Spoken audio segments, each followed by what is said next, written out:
Lok Sabha vote মিটতেই রাজ্যের জায়গায় জায়গায় হিংসার ঘটনা ঘটেই চলেছে। আর যদি আক্রমণের শিকার হতে হয়, এই ভয়ে দিনরাত বিজেপি কর্মী সমর্থকদের পালিয়ে বেড়াতে হচ্ছে বলেই অভিযোগ। কেউ এলাকা ছাড়া তো কেউ প্রাণে বাঁচতে দলীয় পার্টি অফিসে ঠাঁই নিয়েছে।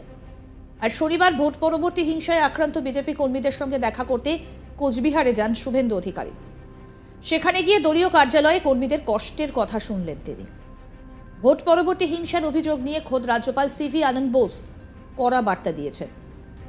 শনিবার কোচবিহার জেলা বিজেপি কার্যালয়ে নিশীথ প্রামাণিককে পাশে বসিয়ে শুভেন্দু অধিকারী বিজেপি কর্মী সমর্থকদের অভিযোগ শোনেন। শুভেন্দুকে কাছে পেয়ে তারা তাদের সমস্ত অভিযোগ তুলে ধরেন।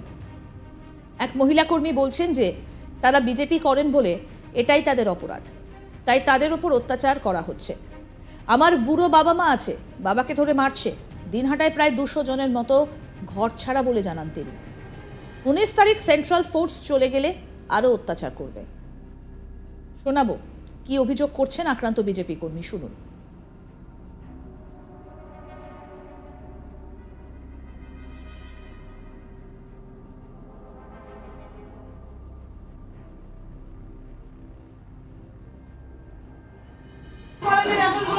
সেই রেশনগুলো কাউকে আর নিতে দেয় নাই।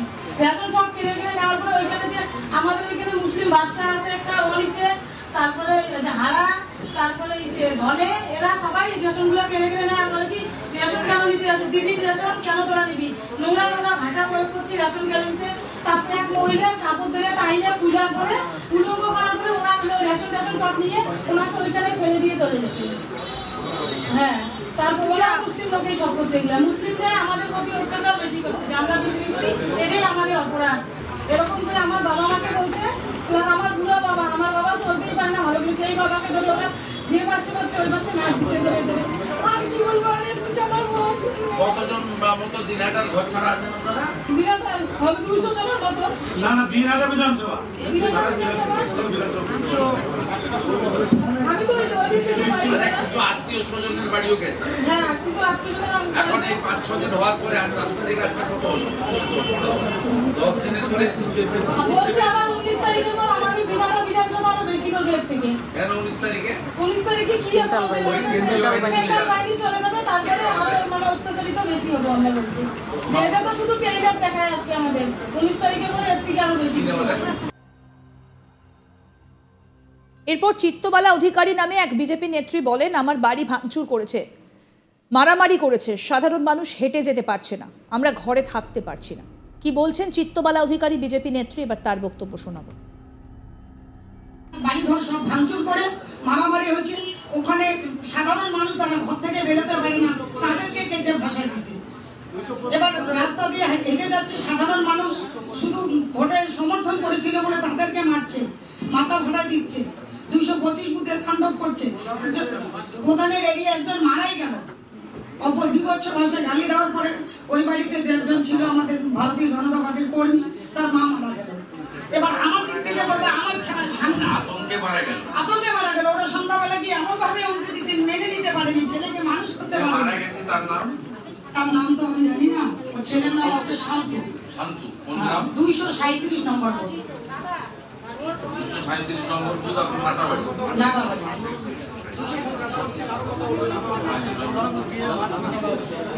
বাড়িতে যাওয়া দরকার।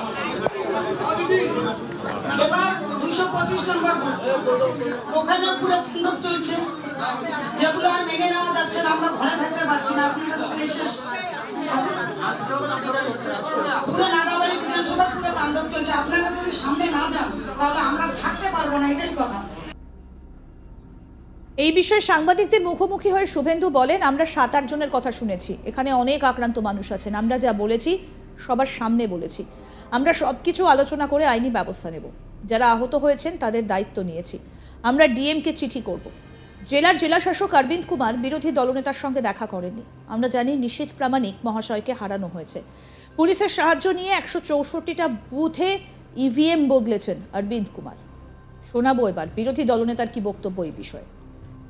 আমরা প্রায় ঘন্টাখানিক ধরে 7-8 জনের কাছ থেকে শুনেছি। এখানে যেভাবে আক্রান্ত মানুষজন আছেন বা বিভিন্ন জায়গায় আত্মীয় স্বজন, আমি এর আগে আমাদের ফুলবাড়িতেও ফুলবাড়ি পঞ্চায়েতের মেম্বারদের সঙ্গে মিট করতে আমরা যা বলেছি সবার সামনে বলেছি, দরজা বন্ধ করে কিছু করি। আমি আমাদের জেলা কমিটি, জেলার বিধায়ক, বিধায়ী সাংসদ সহ আমরা সমগ্র আলোচনা করে আমরা আইনি সাপোর্ট, যতক্ষণ না নিরাপত্তা দিতে পারছি তাদের থাকা খাওয়ার ব্যবস্থা করা, তাদের লাইভলিহুডের ব্যবস্থা করা এবং তাদের যা যা প্রয়োজন যেগুলো আমাদের দ্বারা সম্ভব আমরা সে দায়িত্ব তাদের কাঁধে তুলে নিয়েছি।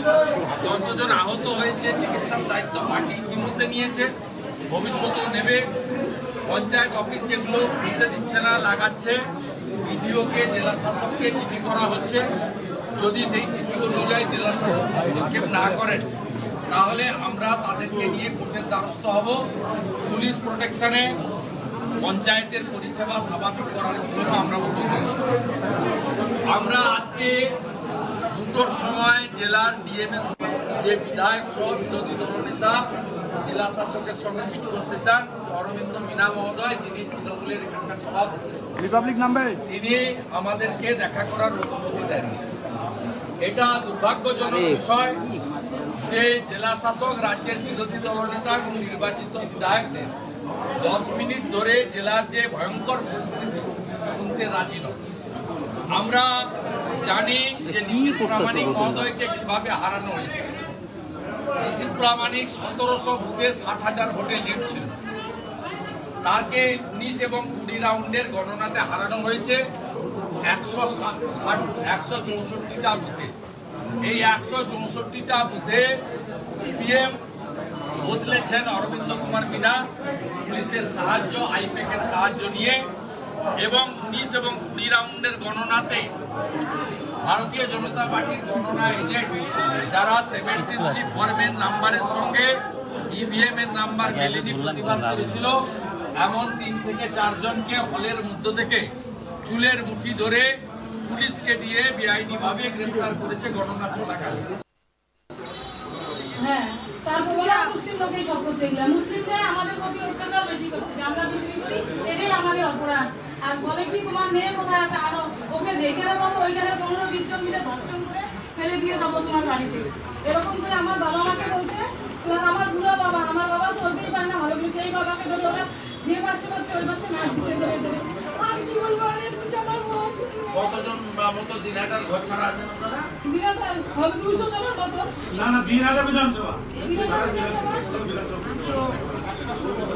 আমি তো ওই থেকে বাড়ি কিছু আত্মীয় স্বজনের বাড়িও গেছে। হ্যাঁ, কিছু আত্মীয় এখন এই আরও আপডেট পেতে দেখতে থাকুন আজ তাক বাংলার ইউটিউব চ্যানেল, সাবস্ক্রাইব করুন।